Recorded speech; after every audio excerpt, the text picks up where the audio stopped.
It's January 2025, and I'd like to do a follow-up video to my last video, the one titled The Psyop for Truthers, etc.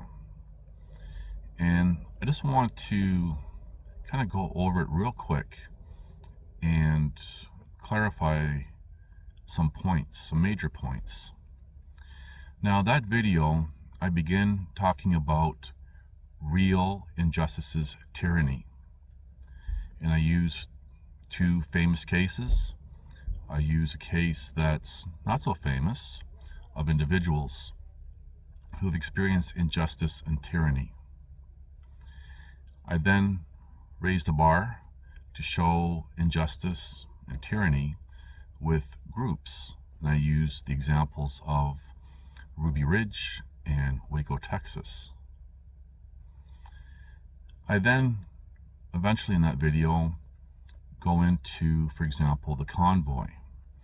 Now, the overlay, the primary overlay for that video, which I don't expect people to try to listen and read at the same time, the overlays in my videos usually support, for example, things that I'm saying.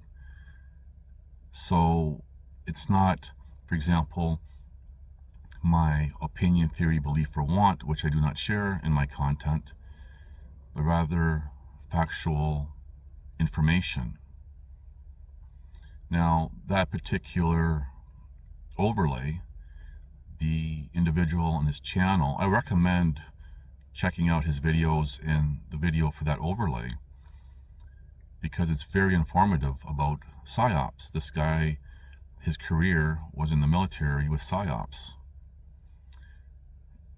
And what I was doing in that overlay was showing how, for example, the convoy that a lot of people support and back up, and there's alleged heroes with regards to that, has all the elements of a legitimate psyop. Now, I do understand in today's world, especially among truther and freedom types and what have you, people are throwing around all these different terms, all willy-nilly, like psyop, that's a psyop, this is a psyop, everything's a psyop. They have no idea what a psyop really is. So I can understand where, for example, if someone, like a truther or a freedom person, sees in the title of the video psyop, they automatically assume, oh, another opinion of a psyop, and dismiss anything that is said as, oh, opinion, belief, theory, or want, or whatever. But what I've done was shown the evidence of what a psyop, a real psyop is, showed some examples of elements of a psyop, and link it to the convoy. And there are some examples, no particular order. For example, how anyone who disagrees with the convoy, well, they must be all for tyranny or whatever, which is not the case. People's emotions get all riled up. Another sign of a psyop. And psyops even have heroes and saviors and these types being presented, so people have someone to focus to. And we see the exact same thing, for example, with the convoy, with these false heroes. And we have even, I've highlighted, for example, I've been highlighting her studies for what, 10 years or so, but especially since 2020 and onward, the studies made famous by Julia Shaw, implanting false memories, and how easy it is, and how this relates is people's recollection, for example, of even their participation or what they've heard the convoys about and everything else. It's all skewed. False memories. And this segues into, for example, how over the years, and especially now, when I've asked people, so what was the convoy about? Did it accomplish its goals? there's so many different interpretations of what it was all about. And some people, for some reason, admit they really didn't know or don't know, but they support it because by default they're programmed to support it. And that's through social engineering, social conditioning.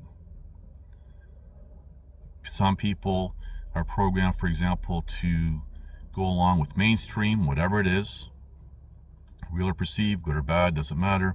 And some people are programmed to automatically default to go against anything that is, as a descriptive, mainstream. But everyone's being manipulated and controlled. Now, I do at the end, towards the end of the video, highlight as a descriptive some frustration with how these, for example, fake heroes of the convoy, the four men in Coots and Pat King and others, how everyone's supporting them, throwing money at them and everything. And I've even said in a recent video, as well as a few other videos in the past, how in today's world, the people of today are the same people that would choose the biblical character in the Christian Bible, Barbarous, over, again, referring to the Christian Bible, Jesus.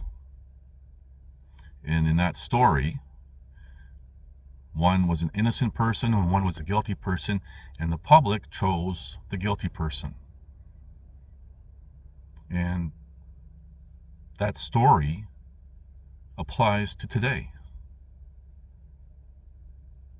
People will not stand up and protest against injustice and tyranny against individuals who are facing it, nor will they support them. But they will support those who they may perceive to be helping them when things affect them. But people fail to realize that the countless of injustices and tyrannies that happen daily do eventually affect them. So rather than wait for something to happen, I guess you can say preventative measures could be in play to prevent things from escalating, for example, to the world stage. So I just really want to highlight some things about my last video, because I've had people reach out to me and ask me some questions and so forth, which I appreciate. And perhaps there are people who have questions and haven't asked. So hopefully this kind of makes sense of everything.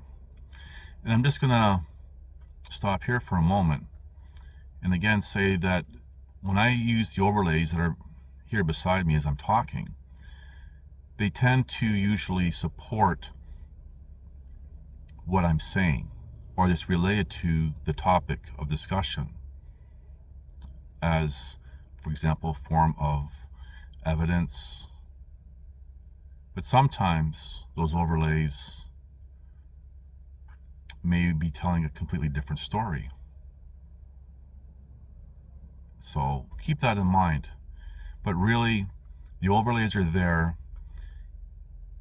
And if you want to know more about that particular video that I'm highlighting beside me, then you can look up the title of the video, you know the channel it belongs to, and watch it for yourself.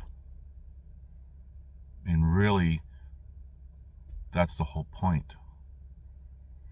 Anyway, thank you for watching. Please like, subscribe, comment, and share.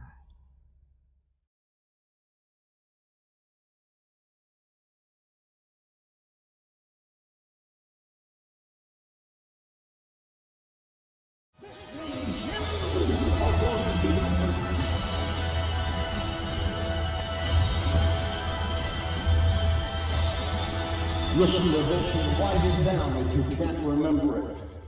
You're never going to outgrow warfare. You simply must learn to fight. I hear people saying to me, oh, when is it going to get easier? When you die.